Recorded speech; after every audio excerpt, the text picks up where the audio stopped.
A comienzos del siglo XVII, alguien narró esta historia al gobernante nipón, el shogun. Un día, el rey de los portugueses dijo a su consejo: en Extremo Oriente hay un país llamado Japón, donde abundan el oro y la plata. ¿Por qué no añadir esa nación a mis dominios? La mejor vía para adueñarnos de esas tierras es servirnos de nuestra religión. Y a continuación, enviar el ejército. Ni el shogun Tokugawa Ieyasu ni sus legiones de guerreros samuráis se arredraban ante tales historias de invasores bárbaros. Era un caudillo enérgico que había traído la paz a una nación desgarrada por las guerras civiles. No obstante, ni las amenazas exteriores ni el descontento interior dejaban de entrañar riesgos. En una época en que Japón se plegaba a la voluntad del shogun, ciertos testigos escribieron acerca de tan extraordinarios tiempos. Estas son las memorias del imperio secreto japonés.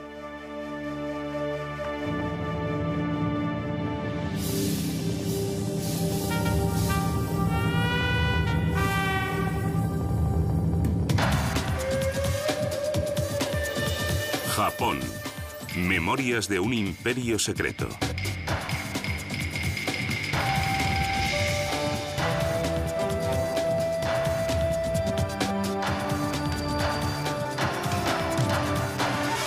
La voluntad del shogun.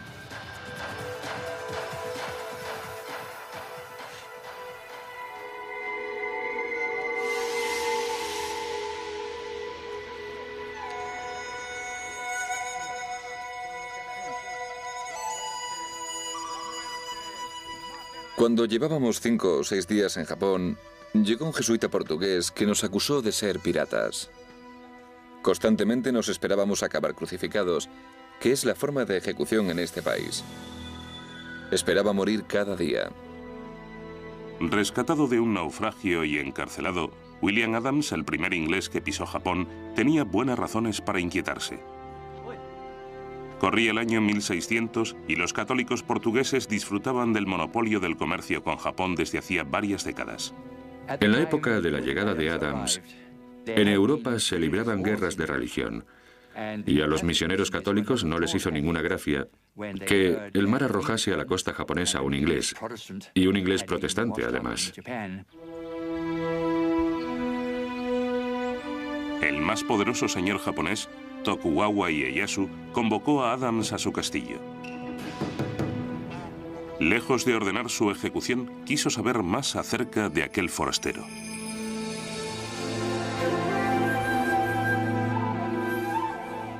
Tal citación era sumamente desusada, ya que solo los oficiales y los funcionarios de alto rango eran recibidos por el mismísimo mandatario.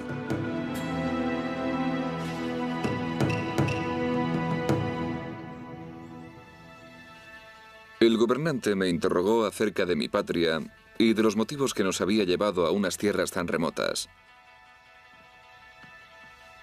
Le dije el nombre de nuestro país y que nuestra nación deseaba la paz. Al parecer, a Ieyasu le interesaba algo más que la amistad. Me preguntó si nuestra nación estaba en guerra. Le respondí que sí, que con los españoles y los portugueses. Me formuló diversas preguntas sobre mi religión y acerca de cómo habíamos llegado a aquel país. Entre unas cosas y otras, estuve con él hasta la medianoche. Al finalizar la entrevista, Adams se atrevió a exponer una última súplica en nombre de sus patrones holandeses. Le solicité poder comerciar con su país igual que los portugueses y los españoles. Para Ieyasu fue una buena nueva. Ieyasu valoraba las relaciones comerciales con los mercaderes portugueses y españoles. Sin embargo, recelaba de sus misioneros católicos que predicaban la sumisión a un Dios más poderoso que él. A fin de zafarse de aquellos a los que tenía por una amenaza, Ieyasu ambicionaba poseer una flota mercante propia. Adams poseía la preparación que necesitaba.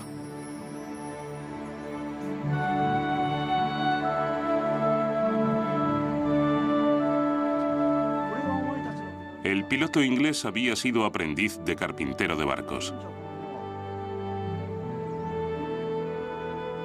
Ieyasu le pidió que le construyese 2 naves apropiadas para navegar por alta mar. Repliqué que no era carpintero y que, por lo tanto, carecía de los conocimientos precisos. Bueno, tú cumple con mi encargo, me dijo. Y si no sale bien, no te preocupes. Es innegable que William debía de tener cierta influencia dado que se le había ordenado construir aquellos 2 navíos. Fueron las primeras naves extranjeras, las primeras naves europeas que se botaron en Japón.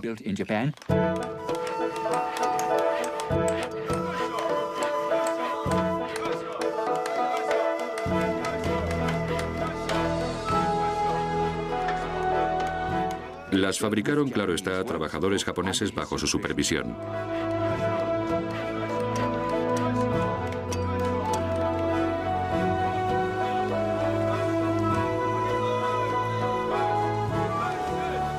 A bordo de ellas navegaron hasta México y regresaron sanos y salvos.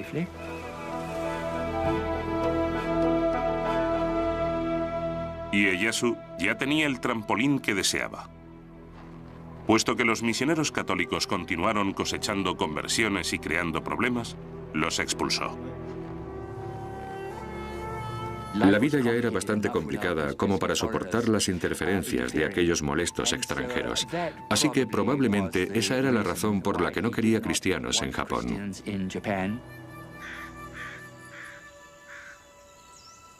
Ieyasu sustituyó a su intérprete católico por William Adams, que había aprendido japonés rápidamente. Era protestante, por supuesto. Ieyasu sabía que no le interesaba apoyar a los misioneros, por lo que le resultaba muy útil tenerlo a su lado. Ieyasu deseaba continuar comerciando con Occidente, si bien imponiendo sus condiciones. Adams persuadió a Ieyasu de que los protestantes no deseaban convertir a su pueblo. Pronto, Ieyasu lo nombró su agente comercial y Adams negoció un acuerdo especialmente favorable para la pujante Compañía Holandesa de las Indias Orientales.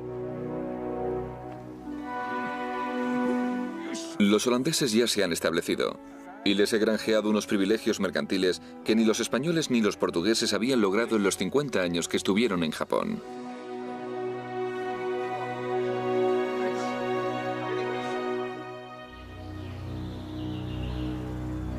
Adams se casó y se habituó a la vida japonesa.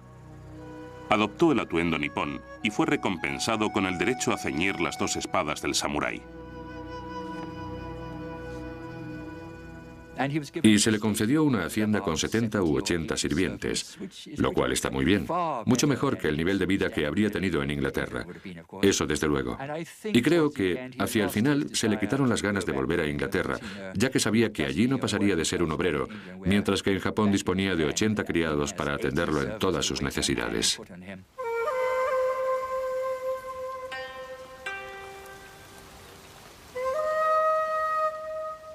Es posible que Adams visitase a Ieyasu en su casa de té a fin de mantener conversaciones privadas ajena a la actividad política de la corte. Un visitante occidental quedó sumamente admirado al presenciar la ceremonia del té. Los invitados abren la puerta, recorren el sendero que cruza el bosquecillo y conduce a la casa de té, contemplando calladamente todo cuanto ven.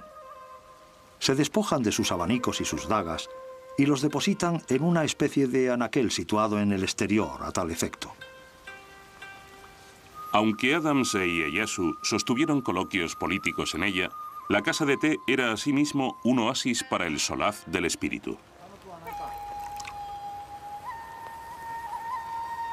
La invitación a tomar el té y dialogar no tiene por objeto conversar largamente, sino asomarse al interior del alma y meditar apaciblemente y modestamente acerca de su contenido y esforzarse por comprender los misterios que encierra.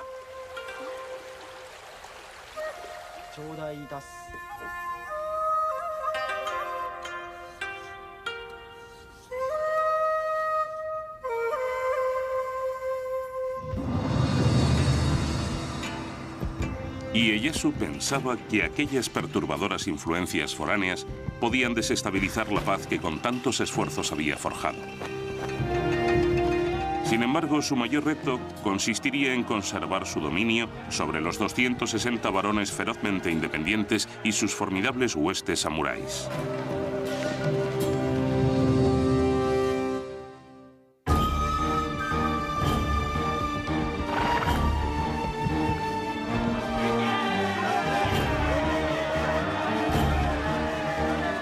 Tokugawa Ieyasu fue nombrado shogun en 1603 y unificó Japón después de varias generaciones de guerra civil. Los grandes señores llevaban un siglo guerreando. Ya estaban hartos de combatir. Querían afianzar sus posiciones.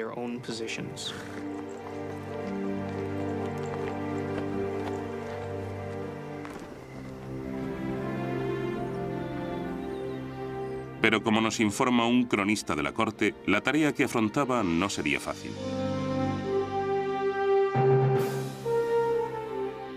Aunque había conquistado el país a lomos de caballo, dado que era un hombre sabio, era perfectamente consciente de la imposibilidad de administrarlo a lomos de caballo. Lo único que le importaba era descubrir la clave del gobierno, cómo gobernarse a sí mismo, al pueblo y al país. Lo que convertía a Ieyasu en un caudillo superior a los demás es que se rodeaba de gente capaz que creía en él. Existe una anécdota acerca de un samurái de bajo rango que le pidió audiencia. Ieyasu escuchó atentamente.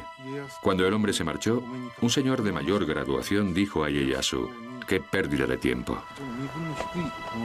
Ieyasu replicó: «Ese hombre ha reunido mucho coraje para venir a verme. Si no lo hubiera escuchado, tal vez no volvería más». El liderazgo por sí solo no sería suficiente para garantizar la paz, y Ieyasu debía poner freno a la autoridad de los daimyos, los señores feudales. Estos nobles están constituyendo unos señoríos enormes, territoriales y centralizados. En resumidas cuentas, los señores feudales están tratando de someterlo todo y a todos cuantos habitan sus dominios. Controlan a todos los guerreros, a todos los campesinos, todos los recursos. Ieyasu permitió a los daimyos gobernar sus feudos. No obstante, les prohibió emprender cualquier acción encaminada a ampliar su poderío o su rango con respecto a sus pares. En el Japón del período Tokugawa, a cada daimyo le correspondía un solo castillo, y para ampliarlo necesitaba un permiso. ¿Un barco nuevo? Pregúntale al shogun. ¿Concertar una nueva alianza por medio de un matrimonio? Solo si el shogun lo aprobaba. Ieyasu preservaba la paz a través de este control impuesto, y lo extendería a todos los estamentos sociales. El Japón modelado por Ieyasu se cimentaba sobre la antigua doctrina confucianista. Acatar la tradición de la jerarquía y respetar a la autoridad. Un Japón acorde con los usos de los samuráis. Era una sociedad muy rígida con muchas leyes y estatutos. Todo el mundo debe saber qué papel le corresponde en la sociedad y ceñirse a él. Así era en teoría, aunque no siempre funcionó en la práctica, por supuesto, pero al menos era la teoría. Todos los samuráis pertenecían a la clase elitista, tanto si eran daimyos como si eran simples infantes. El estamento inmediatamente inferior lo ocupaban los campesinos y los artesanos. En la base del escalafón se encontraban los comerciantes, considerados los parásitos de la sociedad.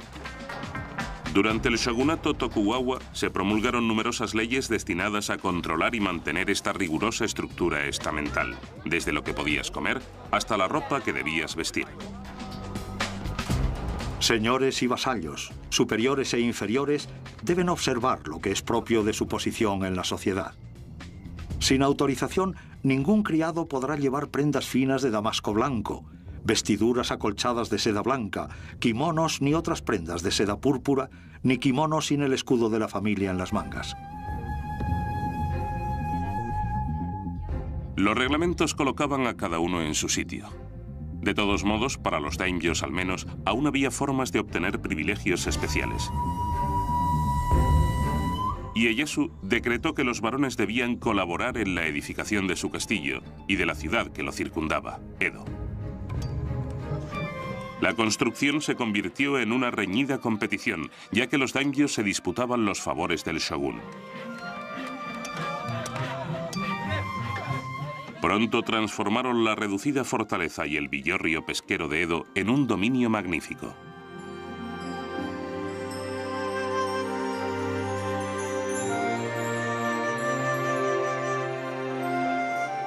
La ciudad más adelante conocida como Tokio. Las calles son mucho más anchas, largas y rectas que las de España.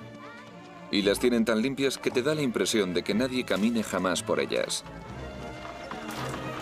Del incipiente esplendor de Edo nos dejó su testimonio Rodrigo de Vivero y Velasco, gobernador de las Filipinas, que naufragó frente a la costa nipona. Pasó varios meses en la capital como huésped del shogun. Lo interesante de este hombre es que redactó un informe acerca de Japón después de su partida. Y era un hombre de criterio. Fue testigo de diversos aspectos de la vida japonesa en los que otros no habían reparado. La gente vive en determinadas calles conforme a su oficio y posición. Una calle, por ejemplo, está reservada para los carpinteros. Y en otras calles habitan los zapateros remendones, los herreros, los sastres o los comerciantes. La nobleza y la gente de categoría reside en calles y barrios muy distintos a los del resto de la ciudad.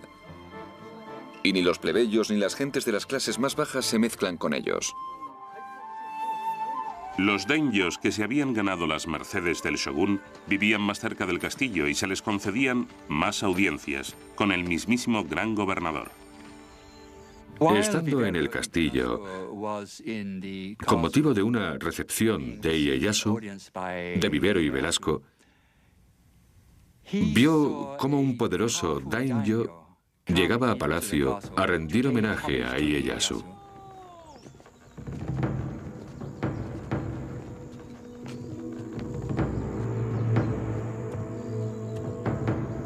Entró uno de los nobles más destacados de Japón, cuyo rango era evidente por los presentes que traía. Lingotes de oro y plata, túnicas de seda.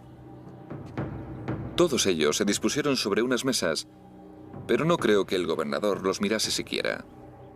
A 100 pasos del trono, el daimyo se postró e inclinó tanto la cabeza que se diría que quería besar el suelo. Nadie le dijo una palabra ni él alzó la vista hacia el gobernador.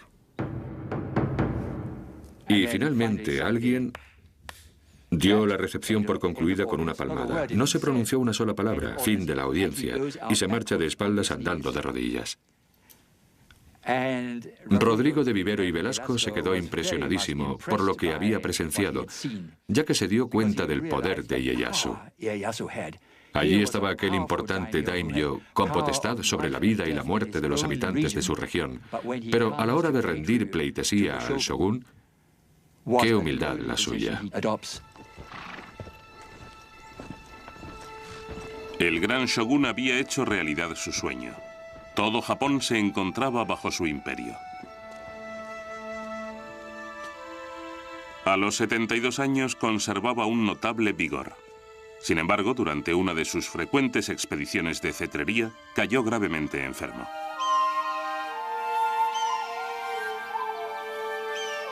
En su lecho de muerte planeó todos los detalles de su funeral. Sería una ceremonia sencilla. Sus cenizas se llevarían a la cima de una montaña que dominaba los parajes donde tantas veces había ido a cazar con sus halcones. Allí, pensó, su espíritu podría surcar los cielos de su amada tierra, manteniendo unificado el reino. Ieyasu había forjado escrupulosamente su ordenadísima sociedad. No permitiría que el futuro de Japón quedase en manos del azar. Llamó a sus familiares a su cabecera. Dijo a sus hijos y nietos que se habían congregado en torno a él. Puesto que sois mis descendientes, seréis shogunes. Siendo shogunes, es importante que gobernéis el país en beneficio del pueblo, o seréis castigados en el cielo. Siendo shogunes, debéis regir por el bien de la nación. Este mundo no pertenece a los Tokugawa y no puede ser administrado solo para satisfacer vuestros caprichos.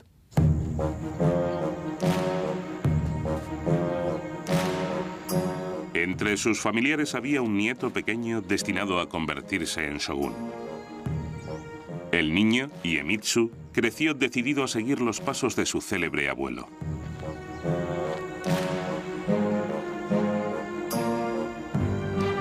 El tercer shogun Tokugawa, Iemitsu, mantendría Japón bajo el gobierno del clan Tokugawa, empleando para ello todos los medios precisos.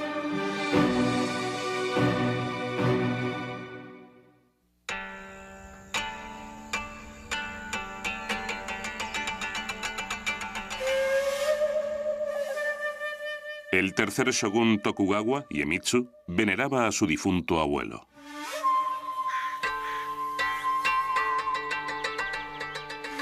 Tuvo numerosas experiencias místicas. Cada vez que enfermaba, Ieyasu se le aparecía en sueños. Y a la mañana siguiente se levantaba más aliviado, de modo que su respeto por Ieyasu se transformó en adoración.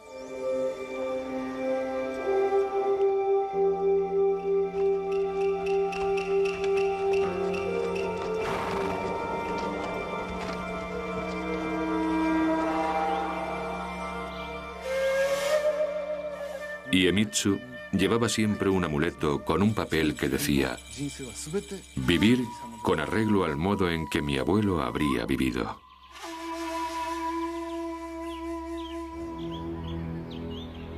Pero aunque Iemitsu trató de emular a su abuelo, sus métodos eran mucho más inflexibles.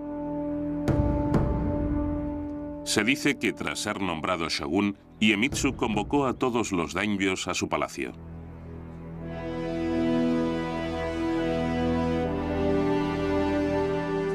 Los nobles aguardaron todo el día a merced del frío sin alimento ni resguardo. Comenzaron a temer por sus vidas.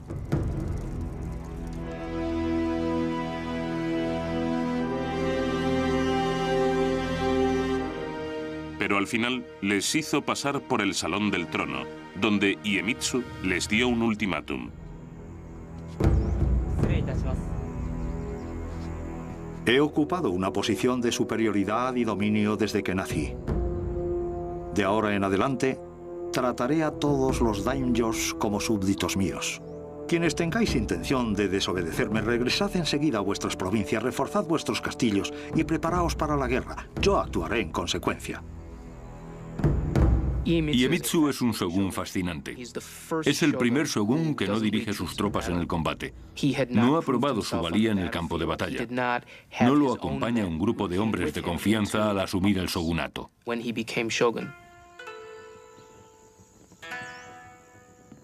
Iemitsu heredó una nación en paz.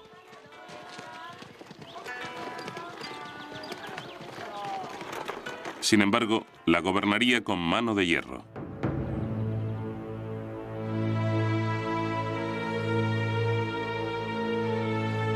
Escuchaba a pocos y no eximía a nadie. No toleraba la competencia, ni siquiera la rivalidad entre hermanos. Mandó suicidarse a su hermano menor.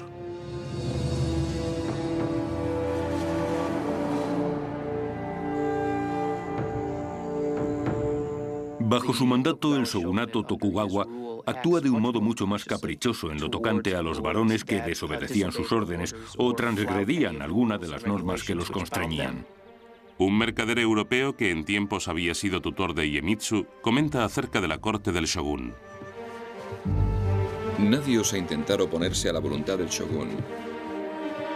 Por muchas injusticias que el shogun pueda cometer, por muchas extravagancias o excesos en los que pueda incurrir, todo lo alaban y lo aprueban. Pero fundamentar un gobierno exclusivamente en el terror también puede engendrar revueltas. Iemitsu debía procurarse la fidelidad de los daimyos, de los 260 que había. Puesto que eran tiempos de paz, no existía un enemigo común ni había botines con los que recompensar a los daimyos por su lealtad. Iemitsu debía encontrar otra forma de controlar a los nobles. Se les ordenó presentarse en la corte de Iemitsu en Edo.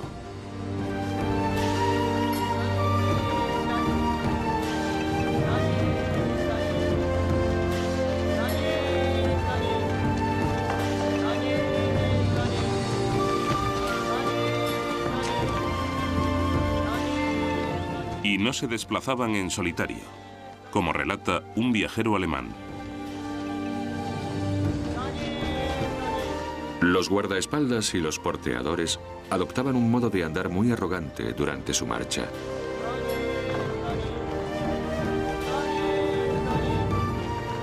A cada paso alzaban los talones casi hasta las posaderas, al tiempo que impulsaban el brazo opuesto hacia adelante. Daba la impresión de que nadaban en el aire.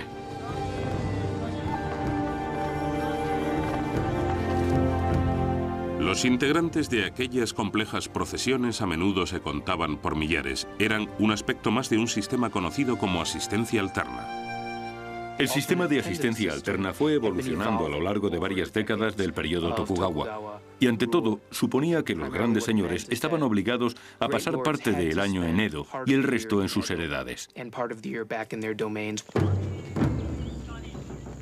Debían viajar entre sus tierras y la corte conforme a un programa muy estricto, mientras que sus esposas e hijos tenían que residir permanentemente en Edo. Era el mecanismo de control sobre los señores feudales más importante del shogunato Tokugawa.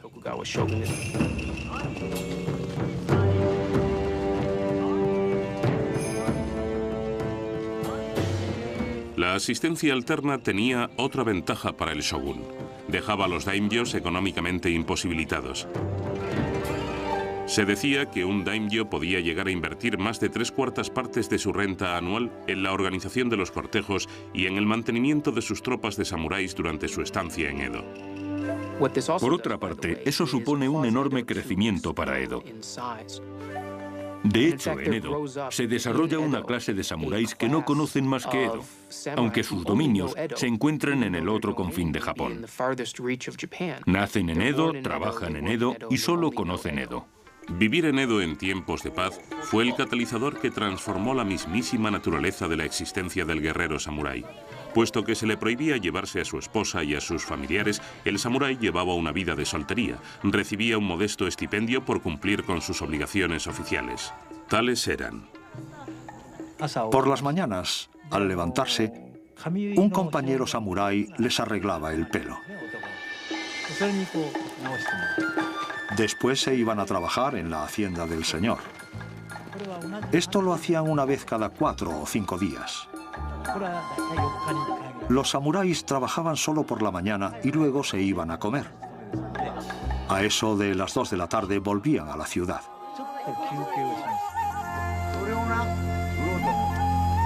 Era una vida que ninguno de aquellos en tiempos orgullosos guerreros habría imaginado jamás. Edo se estaba convirtiendo en una ciudad de samuráis cuya profesión estaba evolucionando rápidamente de la de soldado a la de burócrata. En la vida del samurái no se les permite trabajar y se les da dinero suficiente para vivir. Así que su ocupación principal es pasarse el día en casa de algún amigo bebiendo, charlando, estudiando, haciendo té, leyendo libros de antiguas historias bélicas y preguntándose qué tal habría sido vivir en el siglo XVI. En la vida del Japón del siglo XVII no tenían cabida los peligros de la guerra. Pero la paz conllevaba sus propios riesgos. La legislación era estricta y las penas podían ser muy severas para cualquiera que osase conculcarla.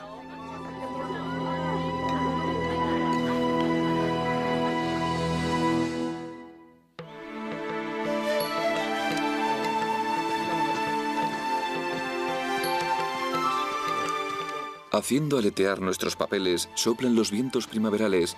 Cuando las barreras abiertas cruzamos agradecidos.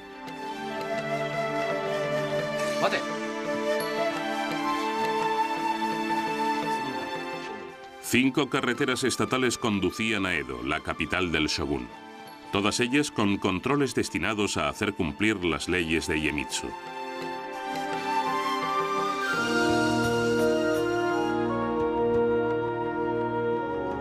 El shogun había mejorado las vías a fin de que sus mensajeros pudiesen llegar rápidamente a cualquier parte de Japón.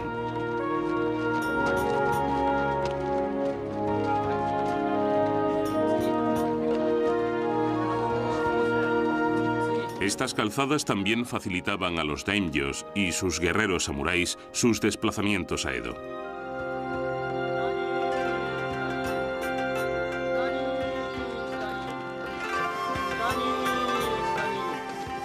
No obstante, para la mayoría de los nipones viajar resultaba una empresa muy ardua.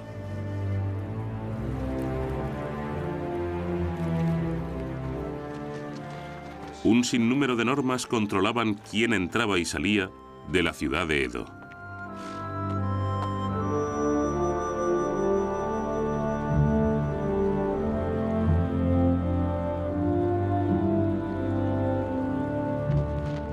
Casi todo el mundo necesitaba un pasaporte. Entre las escasas excepciones se contaban los artistas itinerantes que demostraban su identidad haciendo gala de su talento. O los luchadores de sumo, cuyo perímetro abdominal era una prueba más que suficiente de su profesión. A los labriegos se les denegaba sistemáticamente el permiso para desplazarse entre aldeas. El gobierno prefería que se quedasen cultivando los campos. Quienes carecían de documentación en regla, a menudo trataban de soslayar los controles, desviándose por las vías secundarias. Si se los sorprendía, recibían un cruel escarmiento. La condena tradicional japonesa consistía en la crucifixión para los hombres y la reducción a la esclavitud o la servidumbre forzosa para las mujeres.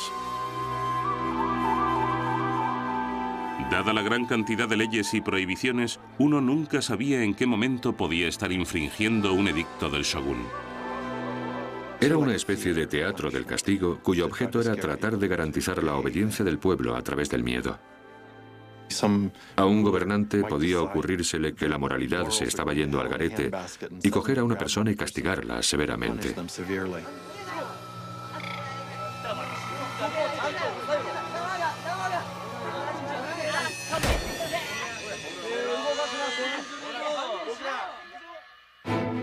Pese a tanta incertidumbre y contra todo pronóstico, los viajes cobraron auge. Ahora que los caminos eran más seguros, cada vez más japoneses se desplazaban entre las diversas poblaciones.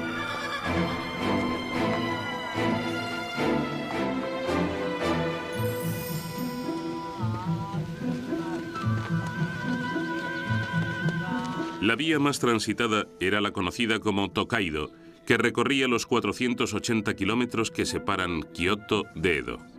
53 posadas jalonaban la calzada. De modo que aquellas poblaciones comparadas de postas por las que pasaban las 5 grandes carreteras niponas crecieron hasta convertirse en ciudades importantes.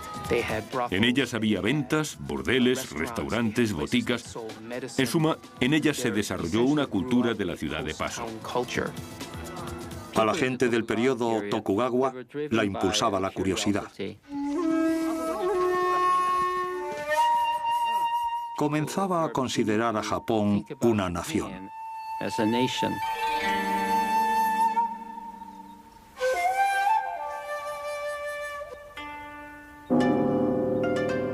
Los diarios de viajes se vendían en grandes cantidades.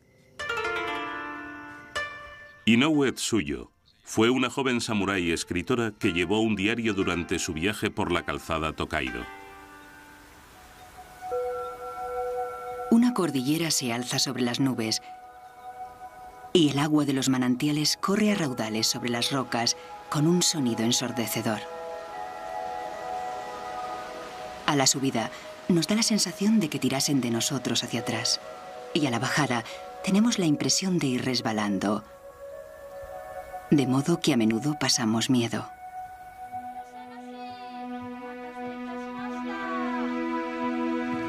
Las posadas del camino brindaban un bienvenido reposo a los viajeros como Suyo. se dirigía a Edo para servir en la morada de un samurái de alto rango. Aunque Tsuyo iba en viaje oficial acompañada por su hermano, no por ello dejó de toparse con incómodas dificultades. Todo viajero se enfrentaba a unas normas muy estrictas, si bien las mujeres lo pasaban especialmente mal. Las mujeres lo tenían muy difícil para viajar en el siglo XVII. En primer lugar, porque debían contar con el permiso de su familia, que normalmente pensaba que más le valía quedarse limpiando y cocinando. Los permisos de viaje de las mujeres eran mucho más complicados. En muchos controles se denegaba el paso a las mujeres, ya que éstas debían someterse a un minucioso registro. Había que cachearlas, pero algunos controles carecían de agentes femeninos para llevar a cabo el cacheo.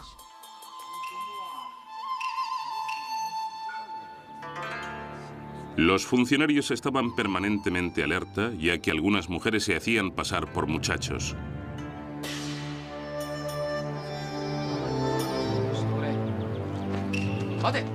Cuando Tsuyo llegó a una de las barreras, se le ordenó presentarse ante una guardiana.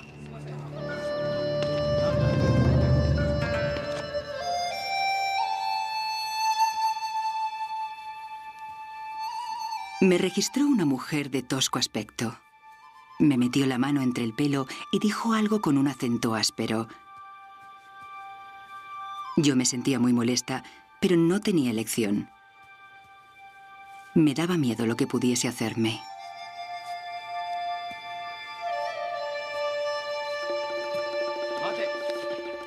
En otro puesto de control, tuvo dificultades por culpa de la redacción de su pasaporte.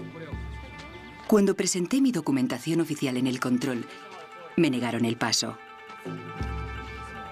ya que en mi permiso se me describía solamente como mujer, en lugar de como mujer joven con mangas largas y abiertas.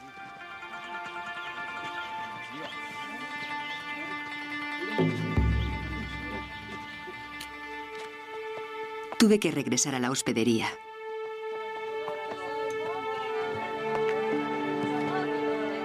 Me quedé deshecha. Tsuyo temía que no se le permitiese continuar viaje. Pasó la noche en vela, como describe en su diario. Mis lágrimas oscurecen la luz de la vela. Qué inquietud siento. Todo es indescriptiblemente desmoralizante. Al amanecer, a eso de las 4, oí a los viajeros congregándose y llamándose unos a otros. El relincho de un caballo y el sonido de los estribos. Sentí envidia. He pasado días y noches amargada por los obstáculos que afrontamos las mujeres.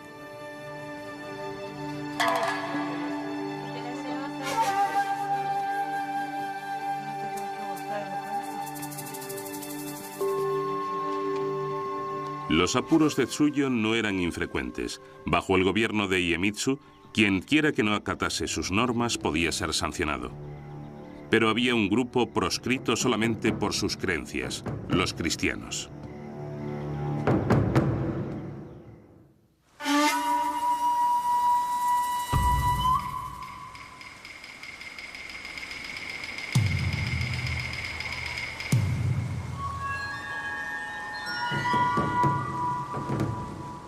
El shogun Iemitsu ofrecía una recompensa por la entrega de cualquier japonés que predicase o profesase la fe cristiana. El confidente que revele el paradero de los seguidores de los sacerdotes debe ser recompensado en consecuencia. Quien denuncie a un sacerdote de alta categoría recibirá 100 monedas de plata.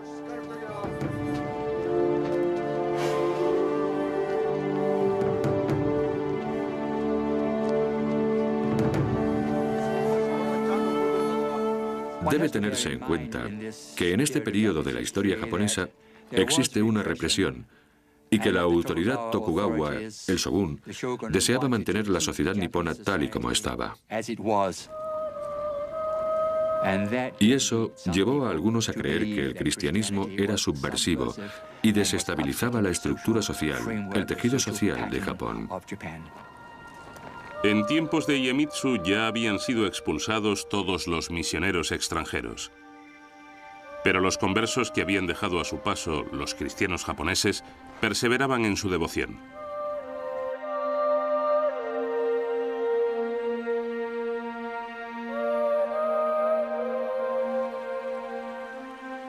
Muchos japoneses cristianos tenían una fe muy profunda, especialmente en las regiones donde el cristianismo había arraigado firmemente a lo largo de 3 o 4 generaciones.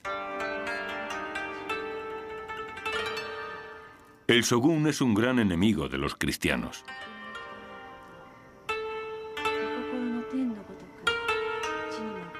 Un mercader europeo atestigua el recrudecimiento de las persecuciones.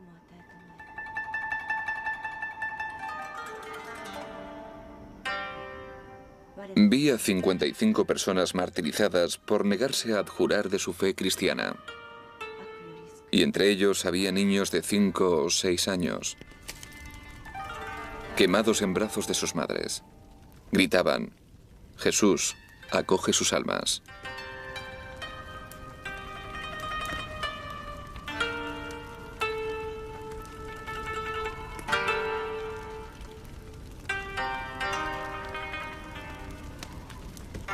Yo diría que Iemitsu, el tercer shogun Tokugawa, desarrolló un temor mórbido, patológico, hacia el cristianismo.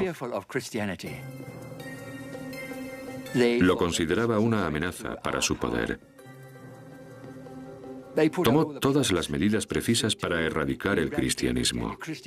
El cristianismo se consideraba una doctrina maléfica, aviesa, subversiva. Y por eso se tomaron medidas tan extremas para eliminar esta religión. A pesar de la represión, el cristianismo había calado hondo en muchos japoneses desafectos al régimen. Se tornaron desafiantes, incluso deseosos de convertirse en mártires por su fe.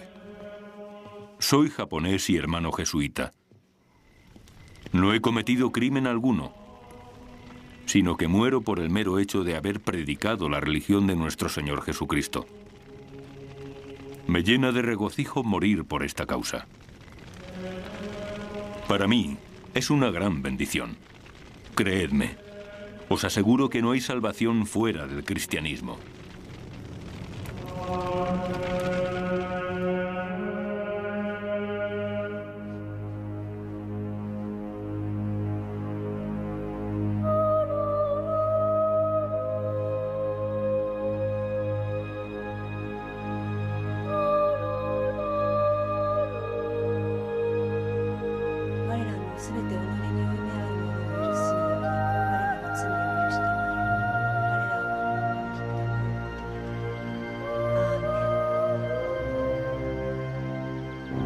Iemitsu estaba cada vez más alarmado por la cuestión cristiana, sobre todo en el sur, donde había una mayor concentración de cristianos.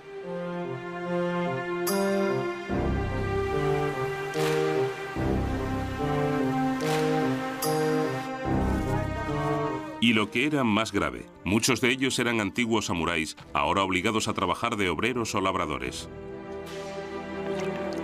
Pero en su fuero interno continuaban siendo samuráis y sumamente versados en el uso de las armas. Para Iemitsu, aquello era inaceptable.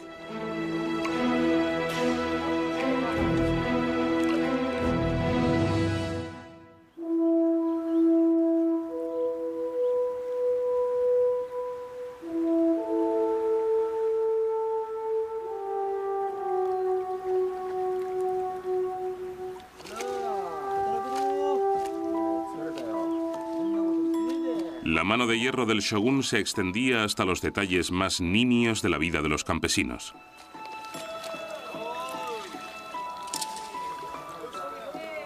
Los agricultores deben labrar la tierra desde que amanece hasta que anochece.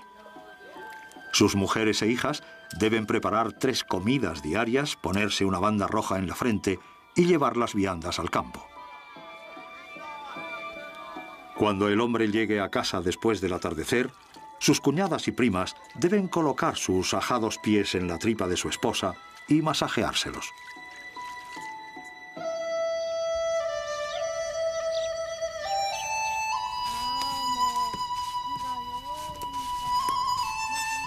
Por si no bastaba con los intolerables edictos del shogún, los hortelanos estaban gravados con elevadísimos impuestos. Había tasas sobre las ventanas y los anaqueles, un impuesto de capitación por cada recién nacido y un gravamen por cavar la fosa para enterrar a un muerto. Las exacciones se pagaban en arroz, la moneda de cambio de la época.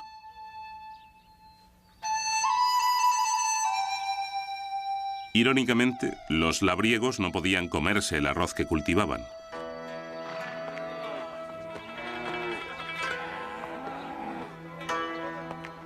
Tales impuestos eran recaudados por el daimyo, que los invertía en financiar sus elaboradas procesiones a Edo y en pagar las remuneraciones de las que vivía la casta samurái.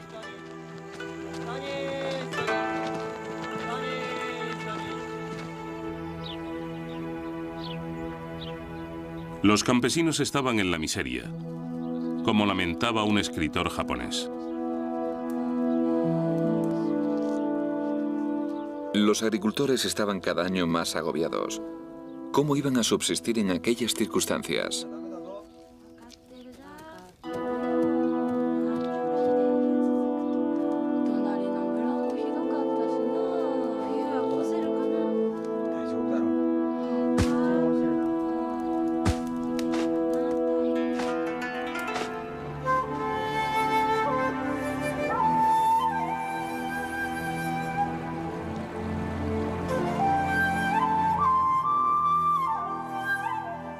En la península de Shimabara, en la región meridional del país, la sequía y la hambruna esquilmaron las ya magras cosechas.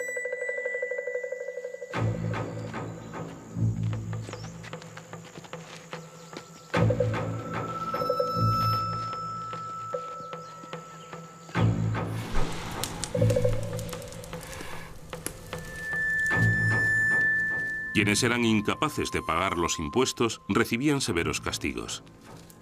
Mediado diciembre de 1637, un acontecimiento en particular fue la gota que colmó el vaso.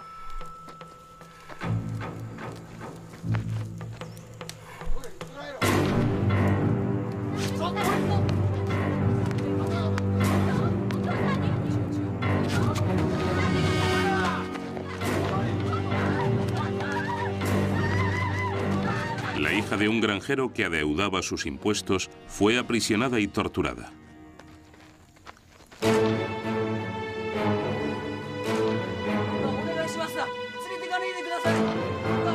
Ofuscados por el dolor, el padre y sus amigos mataron al gobernador local y toda la aldea, así samuráis como campesinos y cristianos, se levantaron. Al poco tiempo, toda la región estaba en manos de los rebeldes en número de casi 40.000. De modo que lo que comenzó como una insurrección social, una revuelta social contra las exorbitadas exacciones que casi mataban de hambre a los campesinos, de alguna manera se transformó en una rebelión cristiana. Un mercader europeo hablaba así de la revolución. Unos días después de su estallido, los cristianos se aliaron con los labradores. Por todo el país se extendió el clamor de que había llegado el momento de vengar la sangre inocente vertida por tantos cristianos y sacerdotes y de que están dispuestos a morir por su fe. Los insurrectos se apiñaron en un castillo abandonado y rodeado de mar por 3 de sus lados.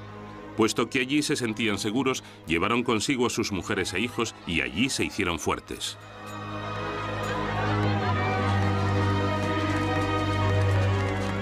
Esto era muy inquietante. Los campesinos eran los parias de los parias, los pobres. No tenían derecho a rebelarse, pero lo habían hecho. Y no solo se habían sublevado, sino que además estaban llevando a cabo una campaña militar excelente. Por lo tanto, no es de extrañar que el shogún estuviese preocupado, ya que podían servir de ejemplo a otras regiones del país, donde los labradores estaban descontentos con los abrumadores impuestos que pagaban. El shogún no toleraba a los disidentes y menos aún a los que apelaban al auxilio de Jesús. Envió a sus tropas a Shimabara para reprimir a los sediciosos. Sin embargo, durante 4 sangrientos meses, a pesar de estar quedándose sin provisiones, los insurrectos lograron rechazar los ataques gubernamentales.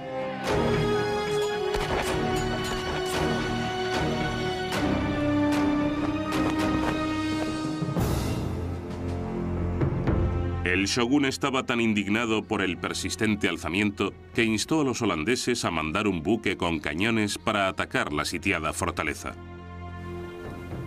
Los holandeses eran renuentes a intervenir en esta campaña, pero con todo deseaban desesperadamente conservar su incipiente comercio con Japón. Y si desobedecían la orden del shogún, este muy bien podía decirles: bueno, vale, pues podéis liar el petate y marcharos a casa. El shogún ordenó prender fuego al castillo.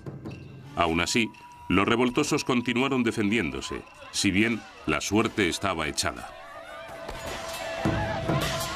Al final, la plaza cayó por hambre, y a la rendición le siguió una matanza.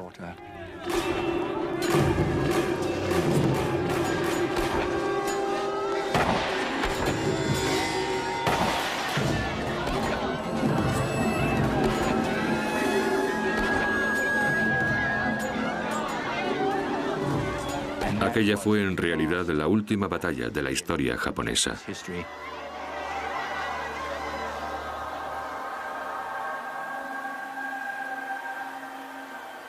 La rebelión de Shimabara fue la excusa que el shogún necesitaba para erradicar definitivamente el cristianismo de Japón. El shogún tomó medidas draconianas. Apartaremos a Japón de toda influencia cristiana. Ahora bien, ¿cómo lo conseguiremos? Aislando Japón. Los extranjeros han causado muchos problemas. Supongo que pensaba: nos complican la vida innecesariamente.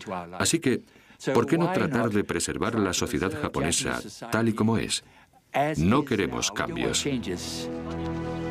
El tercer shogún Tokugawa prohibió por ley los viajes al extranjero.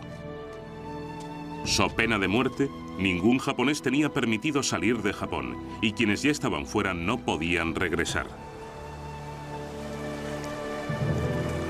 A fin de garantizar el cumplimiento de las normas, destruyó todas las naves de altura. Además, prohibió la entrada de cualquier barco de procedencia europea. Tan solo los holandeses recibieron autorización para quedarse y comerciar, aunque con rigurosas limitaciones. Las restricciones al tráfico marítimo están destinadas a prevenir cualquier contacto desautorizado con el mundo exterior, a controlar el comercio y a evitar que los misioneros cristianos lleguen a Japón y hagan proselitismo. En estas medidas se fundamenta la política exterior del resto del shogunato Tokugawa y suelen considerarse el inicio del aislamiento japonés.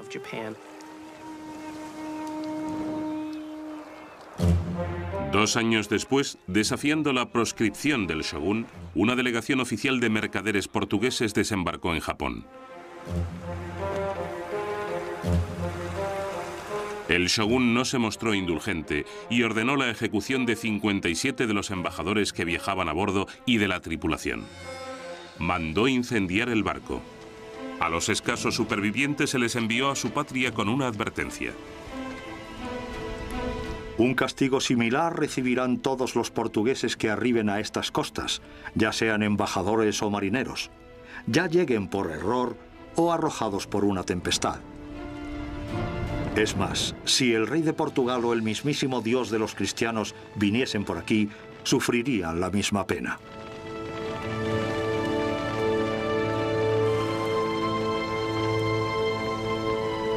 Las puertas de Japón se cerraron a cal y canto, y no volvieron a abrirse para Occidente más que al cabo de 200 años. La voluntad del shogún se había impuesto, pero muchos se preguntaban si aquel imperio lograría sobrevivir aislado en un mundo velozmente cambiante.